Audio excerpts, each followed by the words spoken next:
किसान भाइयों नमस्कार। मेरा नाम देवेश शुक्ला है और मैं आपको आज ऐसे फल से परिचित कराना चाहता हूं जिसको आप आमतौर पर बाजार पे देखते हैं। इस फल का नाम है मौसम्मी। इंग्लिश में इसको स्वीट ऑरेंज कहते हैं और ये फल 12 महीना डिमांड पर रहता है। इस फल की खासियत यह है कि उत्तर भारत से लेकर दक्षिण भारत तक और पूर्व भारत से लेकर पश्चिम भारत तक सभी जगह पर लोकप्रिय है। स्वीट ऑरेंज या मौसम्मी की जब हम बात करते हैं तो इसकी खेती एक अच्छा विकल्प है आमदनी के लिए और अपने क्षेत्रीय बाजारों में उसकी डिमांड पूरी करने के लिए। छत्तीसगढ़ में स्वीट ऑरेंज और मौसमी की खेती नहीं के बराबर होती थी, पर अभी कुछ लोग इसकी शुरुआत किए हैं। आज जो बगीचा हम आपको दिखा रहे हैं इस पर आप यह देखेंगे कि मौसमी के पौधे जो तकरीबन 4 वर्ष की उम्र पर पहुंच रहे हैं उस पर दूसरी बार फलन हुआ है। जिस किसान का यह बगीचा है उस पर तकरीबन 10 से 15 किलो प्रति वर्ष का उत्पादन लिया और इस साल उनकी उम्मीद है कि उनको 15 से 25 किलो प्रति वृक्ष का उत्पादन मिले। आपको बस इसकी देख रेख अच्छी करनी है, पौधे का प्रशिक्षण अच्छी तरीके से करना है जिससे हमेशा पौधा स्वस्थ रहे और अच्छा फलन होता रहे। शुरू से अगर बात करें इसकी खेती की तो एक ऐसी जमीन का चुनाव करना चाहिए जो ऊबड़ खाबड़ ना हो, समतल हो। उस पर आप एक अच्छा स्लोप बनाकर, ड्रेनेज का अच्छा साधन बनाकर और बेड बनाकर, जिसमें बेड की चौड़ाई कम से कम 2 से 2.5 फीट और बेड की ऊंचाई 1 फीट रहे, उस पर मौसमी के पौधे 15 बाई 15 फीट में प्लांटेशन कर सकते हैं। प्लांटेशन करने के तुरंत बाद ही पौधों को बांस के सहारे बांध देते हैं जिससे कि पौधा सीधा चले। हवा की तेज दबाव से या ज़्यादा बारिश की वजह से या मिट्टी खिसकने की वजह से पौधे टेढ़े मेढ़े ना हों।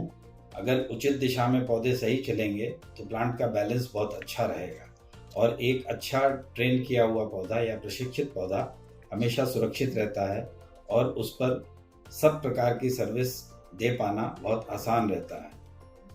अभी अगर देखिए तो खरपतवार प्रबंधन एक मुश्किल प्रक्रिया है किसानों के लिए, लेकिन खरपतवार प्रबंधन के लिए कुछ नई टेक्नोलॉजी आई हैं। इन टेक्नोलॉजी में मल्चिंग एक लोकप्रिय टेक्नोलॉजी होगी। आपने अपने आसपास देखा होगा कि सब्जी के खेतों में लोग अधिक से अधिक मल्चिंग का उपयोग करना प्रारंभ कर चुके हैं, परंतु प्लास्टिक मल्चिंग का उपयोग अभी फल की खेती में तकरीबन नहीं के बराबर है। बहुत से किसान इस टेक्नोलॉजी का इस्तेमाल कर रहे हैं और लाभ कमा रहे हैं। दूसरा भी विकल्प है, अगर आप प्लास्टिक मल्चिंग नहीं कर सकते हैं तो आपके खेत के काम में जो भी आपके पास में ट्रैश बचता है या बचा खुचा हरा या सूखा जो ऑर्गेनिक मटेरियल बचता है, उसकी पत्तियां, डंठल, धान का पुआल, गेहूं का भूसा बच रही हैं, उन सबको आप बेड के ऊपर में डालकर ऑर्गेनिक मल्चिंग के रूप में उसका उपयोग कर सकते हैं।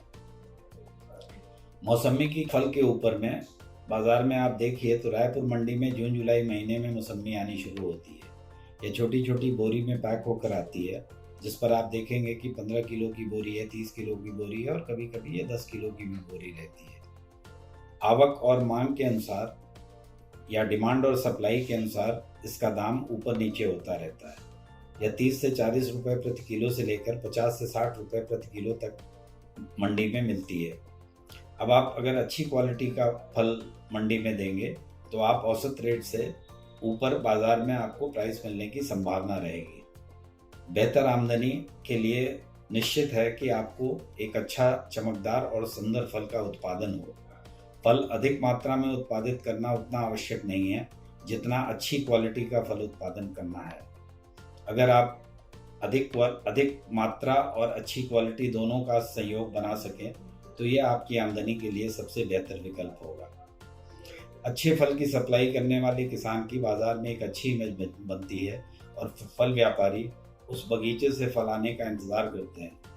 बहुत सी जगहों पर देखा गया है कि अच्छी क्वालिटी का फल जो किसान बाजार में बेचते हैं उनके फल के रेट के ऊपर मंडी का रेट निर्धारित होता है। आमदनी के लिए मौसमी एक अच्छा विकल्प है और आप इसको अगर अच्छी तरह कर सकें तो यह आपकी आमदनी के लिए बहुत ही बेहतर होगा। मौसमी की जो वैरायटी हमारे पास वीएनआर नर्सरी में है उसमें मुख्यतः न्यू सेलर एक वैरायटी है जिसको कि बड़े पैमाने पर लोग उपयोग कर रहे हैं। इसके बाद भी कई वैरायटीज़ हैं जैसे वैलेंशिया, नटाल, जाफा, इन सब में से किसी भी वैरायटी की अगर आपको पौधे की आवश्यकता हो तो आप वीएनआर नर्सरी की टेक्निकल टीम के साथ बात कर सकते हैं और उसकी उपलब्धता के बारे में जानकारी ले सकते हैं। जिस समय आपको पौधा चाहिए उस हिसाब से उसके अनुरूप आप बुकिंग कर सकते हैं। अभी यूट्यूब में आप देखेंगे तो हमने बहुत सी फल की फसलों के बहुत सी टेक्नोलॉजी की वीडियो अपलोड किए हैं। अगर आप फल की खेती में आने वाले समय पर बाकी खेती में सम्मिलित होना चाहते हैं तो मेरा निवेदन है वीएनआर नर्सरी के यूट्यूब चैनल को विजिट करें। इन्हीं शब्दों के साथ मैं आपसे विदा लेता हूँ। नमस्कार।